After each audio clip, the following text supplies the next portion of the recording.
What would you do if you had a budget of $100 and you want to start up a Nintendo 64 collection? Hey Nintendo fans and collectors, Lithium here from my channel Nintendo Collecting, bringing you a Nintendo 64 starter guide. The Nintendo 64 was the first time you could actually play Nintendo games in a 3D environment. It set the pace and set the tone of games to come for many different generations of gaming.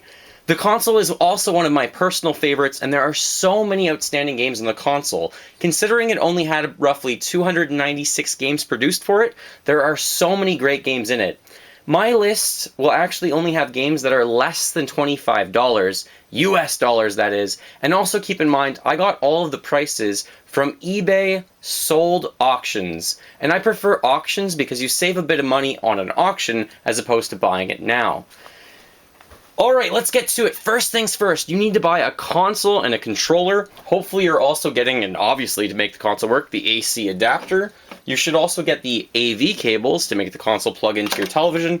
And if you're lucky, you might be able to get some sort of a memory card, all as a bundle. And I think a bundle like this in 2014 is roughly only $30. It's one of the lower expensive consoles that you could actually get, which is great. If you want to buy on eBay, that means you need to pay a lot for shipping. This is the one item that I would highly recommend finding in the wild around your area locally so that you don't have to pay that crazy shipping cost to get that heavy console in your home. $30 spent, that means we have $70 to spend on games. Again, all of these games will be below $25. First up, a platformer, one of the games that defined this series to come, especially in 3D. It was a launch game, Super Mario 64. This would probably be in my top 3 games of all time at a value of roughly $17 at auction. This is an absolutely fantastic must-have purchase on the Nintendo 64, especially if you're just trying the console out for the first time. $17 spent of our $70 for games. Let's go to our next one.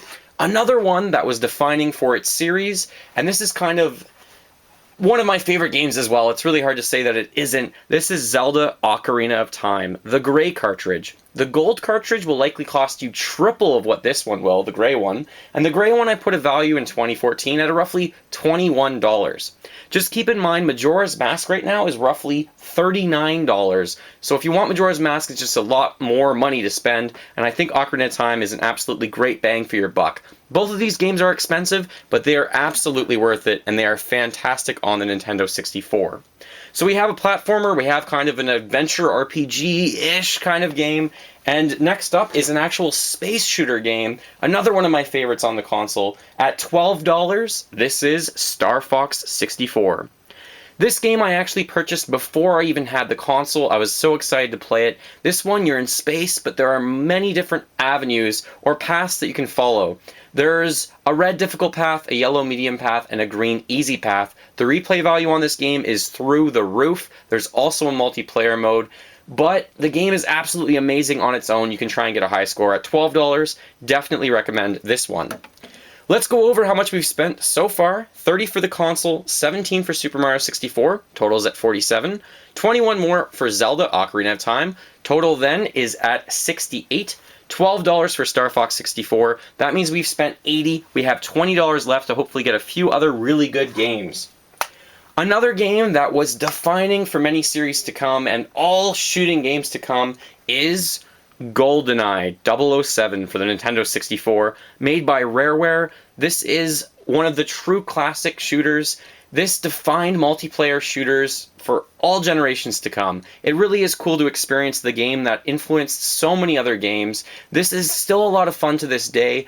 It is a little blocky, and playing it in 2014, it does feel very old, but it's absolutely awesome to experience this again, and it's so nostalgic to me. I'm sure you'll have a good time playing through this game. And at roughly $10, it's definitely worth it. I was struggling to decide between this and Perfect Dark. Perfect Dark, you need the expansion pack for it, which obviously would raise up our cost, so I recommend getting 007 Goldeneye. We've spent $90, we have $10 left, we're only going to get one more awesome game. We have a platformer, an action-ish RPG, a space shooter, a first-person shooter, and we need a racing game. I really wanted to put Mario Kart 64 on this list, but the game is just too expensive. It's $32 in 2014. So in its stead, I recommend getting Diddy Kong Racing, another Rareware game. This game is absolutely amazing. A lot of people either like Mario Kart or they like Diddy Kong. I actually like both. Diddy Kong Racing, you don't only have karts to race in, you also have hovercrafts and planes. There's also a first-person story mode where you can take on bosses. The game is very fun to play through, and it's one of the best racing games I have played in my entire life. Although some people might like Mario Kart more, at $10, which is roughly a third of the price of Mario Kart 64, you can't go wrong picking up Diddy Kong Racing. Let's go over what we've spent. $30 on the console, $17 for Super Mario 64, Zelda Ocarina of Time was $21, Star Fox 64 was $12, Goldeneye 007 was $10, Diddy Kong Racing was $10 as well. This is my $100 starter guide and what I would recommend you get. Make sure you're trying to buy things as an auction. If you can buy this as a lot, you might actually get it for a cheaper price than what I've been stating. Please comment below, what would your $100 starter guide be for the Nintendo 64? I'm sure it might be different than mine. These are just my picks. You get a console and 5 awesome games to kind of whet your appetite on the console. But keep in mind, I'm not done yet. I will bring you a part 2 of this series of the next $100 I would spend on the Nintendo 64 next time around.